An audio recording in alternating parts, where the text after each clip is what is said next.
Saksi-saksi Yehova atau Jehovah Witness sudah hadir di Indonesia sejak Juni tahun 1931 dan sempat cukup populer di tahun 1960-an sampai 70-an. Pada 7 Desember 1976, melalui surat keputusan Jaksa Agung Republik Indonesia nomor Kep 129-JA-12-1976, aliran ini secara resmi dilarang berkegiatan di Indonesia karena dinilai menyebarkan ajaran yang meresahkan rakyat dan mengganggu kerukunan beragama. Setelah dilarang, para penganutnya tetap bergerak secara sembunyi-sembunyi dan menyamar sebagai yayasan penginjilan atau kelompok persekutuan. Misalnya masih tercatat aktif di Pontianak hingga tahun 1994. Pada 1 Juni tahun 2000, pemerintah RI melalui surat Jaksa Agung nomor Kep 255-A-JA-06-2001 mencabut larangan tahun 1976 tersebut dengan 3 pertimbangan utama. Yang pertama, tidak sesuai prinsip HAM dan kebebasan beragama dalam Undang-Undang 1945. Kedua, larangan berdasarkan surat keputusan tersebut sudah tidak relevan dengan hukum yang berlaku. Dan nomor 3 adalah bertentangan dengan prinsip demokrasi. Organisasi resmi mereka bernama Saksi-saksi Alkitab Bersama, didirikan pada tanggal 25 Februari 1994 di Pontianak, yang tetap berada di bawah pengawasan pemimpin gereja-gereja resmi atau perkumpulan oekumenis. Nama internasional organisasi induk adalah Menara Pengawal.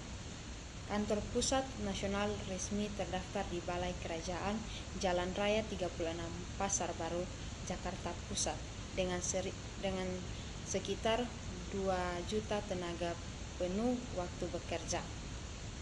Sejarah dan perkembangan. Yang pertama adalah tokoh yang pertama, Charles Taze Russell. Presiden pertama menjabat dari tahun 1852 sampai 1916. Lahir di Pittsburgh, latar belakang keluarga Presbyterian. Awalnya bergabung dengan kelompok Adventis, kelompok Wendell dan Borbor yang meyakini ramalan kedatangan Kristus kedua. Setelah berpisah dari Borbor, Russell mendirikan majalah Zion Watchtower pada tahun 1876 dan lembaga Watchtower Bible pada tahun 1881. Ajaran khasnya adalah menolak neraka kekal atau orang jahat dimusnahkan bukan disiksa selamanya. Beberapa kali menetapkan tahun kedatangan Kristus, yaitu di tahun 1874, 1878, 1914, dan 1918 yang ternyata meleset. Hal ini menjadi salah satu sumber kritik utama terhadap gerakan ini. Kehidupan pribadinya juga diwarnai berbagai skandal. Tokoh yang kedua adalah Joseph Rutherford. Memerintah dari tahun 1917 sampai 1947 menjadi presiden kedua. Joseph berlatar belakang pengacara dan hakim. Sempat dipenjara bersama para pengikutnya pada tahun 1918 karena dianggap menentang wajib militer Amerika Serikat saat Perang Dunia Pertama. Dituduh sebagai mata-mata Jerman, namun kemudian dibebaskan. Menetapkan nama resmi Saksi-saksi Yehova pada tahun 1931 berdasarkan Yesaya 43 ayat 10. Merevisi banyak ajaran Russell, menegaskan Yesus sebagai Michael penghulu malaikat, Roh Kudus hanya kuasa aktif Allah, bukan pribadi ketiga Allah Tritunggal, serta memperkenalkan pembagian 2 golongan orang selamat. Membangun struktur organisasi sangat tersentralisasi dan memperlakukan sistem pemecatan bagi yang menyimpang. Yang berikut adalah Nathan Knorr, menjabat dari tahun 1942 sampai 1977 sebagai presiden ketiga. Fokus pada pengembangan organisasi, pelatihan misionaris, dan penerbitan. Mendorong penerjemahan New World Translation of the Holy Scriptures, Alkitab versi Saksi Yehova sendiri, dan kini tersedia dalam kurang lebih bahasa termasuk bahasa Indonesia yang oleh banyak sarjana dinilai dan diterjemahkan secara bias untuk mendukung doktrin mereka sendiri. Di masanya organisasi berkembang pesat, jutaan anggota tersebar di lebih dari 200 negara. Presiden keempat adalah Frederick W. Franz di tahun 1977 sampai 1992. Seorang teolog dan peneliti Intel yang telah bekerja lama di lembaga sejak era Russell.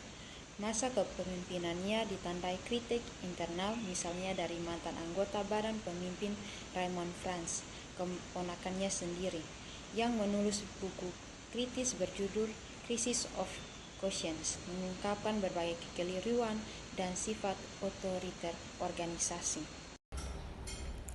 Yang ketiga adalah pokok-pokok ajaran saksi-saksi Yehova. Yang pertama, Allah Bapa, Yesus Kristus, dan Roh Kudus.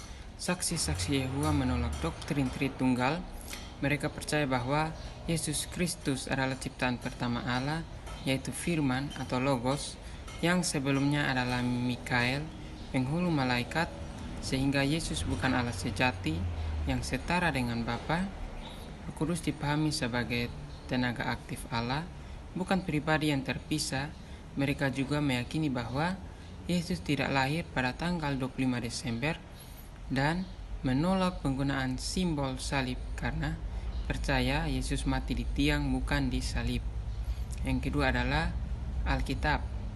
Saksi-saksi Yehova menganggap Alkitab sebagai firman Allah yang sempurna dari tidak salah, namun mereka berpendapat bahwa banyak terjemahan Alkitab yang mengandung kekeliruan. Oleh karena itu, organisasi Watchtower menerbitkan terjemahan sendiri, yaitu New World Translation. Penafsiran Alkitab harus mengikuti ajaran badan organisasi dan bukan berdasarkan penafsiran pribadi. Yang ketiga itu adalah sejarah. Menurut ajaran mereka, sejarah dunia dibagi menjadi 3 masa utama, yaitu dari penciptaan Adam hingga air bah, dan dari air bah hingga kejatuhan Yerusalem pada tahun 607 sebelum Masehi, dan dari kejatuhan Yerusalem hingga perang Harmagedon yang kemudian dilanjutkan dengan pemerintahan kerajaan 1000 tahun. Yang keempat, penebusan.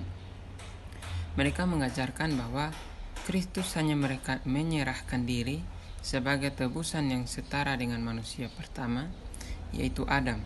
Yesus dipandang bukan sebagai Allah yang berkorban, melainkan sebagai manusia sempurna yang memberikan tebusan agar manusia memperoleh keselamatan, menerima hidup kekal. Yang kelima, kedatangan Kristus kedua kali dan milenium. Saksi-saksi Yehova percaya bahwa kedatangan Yesus Kristus yang kedua telah terjadi secara tidak kelihatan atau rohani sejak tahun 1914. Sejak saat itu, dimulailah zaman akhir yang akan mencapai puncaknya pada perang Harmagedon. Setelah itu, Kristus akan memerintah selama 1000 tahun bersama 144.000 orang pilihan. Kebangkitan dan penghakiman. Menurut ajaran mereka, orang yang meninggalkan tidak memiliki kesadaran karena jiwa tidak hidup terpisah dari tubuh. Kebangkitan dipahami terutama sebagai kebangkitan kehidupan yang diberikan Allah, bukan seperti konsep kebangkitan tubuh jasmani sebagai dipahami dalam tradisi Kristen Ortodoks. Yang ketujuh itu baptisan dan perjamuan. Baptisan dan perjamuan kudus tidak dianggap sebagai sakramen, melainkan sebagai lambang. Baptisan dilakukan dengan cara pencelupan penuh setelah seseorang menerima pembelajaran Alkitab secara intensif. Perjamuan kudus diperingati 1 kali setiap tahun sebagai peringatan kematian Kristus. Dalam perayaan tersebut, banyak mereka yang termasuk golongan 144.000 orang yang mengambil roti dan anggur, sedangkan anggota lainnya hanya hadir sebagai peserta peringatan. Yang ke-8, pertemuan dan peribadahan. Ibadah mereka berpusat di balai kerajaan, Kingdom Hall. Pertemuan mingguan meliputi perhimpunan, dinas untuk mempersiapkan pelayanan dari rumah ke rumah, pelajaran Alkitab menggunakan majalah Watchtower, sekolah pelayanan teokratis dan perhimpunan umum. Yang ke-9 adalah disiplin organisasi. Organisasi saksi-saksi Yehova memiliki struktur yang bersifat hierarkis dan sentralistis. Anggota yang melarang aturan organisasi dapat dikenai tindakan disiplin, termaksud dikeluarkan dari keanggotaan, disfellowshipped. Yang ke-10 adalah larangan dan pantangan saksi-saksi Yehova, melarang anggotanya berjudi, mabuk-mabukan dan merokok, merayakan Natal, Paskah, ulang tahun, dan hari raya tradisional lainnya. Mereka juga tidak memberikan penghormatan kepada bendera, tidak mengikuti dinas militer, serta menolak transfusi darah berdasarkan penafsiran mereka terhadap larangan Alkitab mengenai darah transfusi, dan menjadi salah satu ajaran yang paling dikenal dan sering menjadi bahan perdebatan di dalam praktiknya. Keputusan mengenai tindakan medis tertentu dapat tergantung pada ketentuan organisasi dan pilihan pribadi anggota sesuai dengan pedoman yang berlaku. Sekian dari kami. Mungkin apa yang telah kami sampaikan dapat dimengerti, dapat dipelajari bagi kita semua. Terima kasih.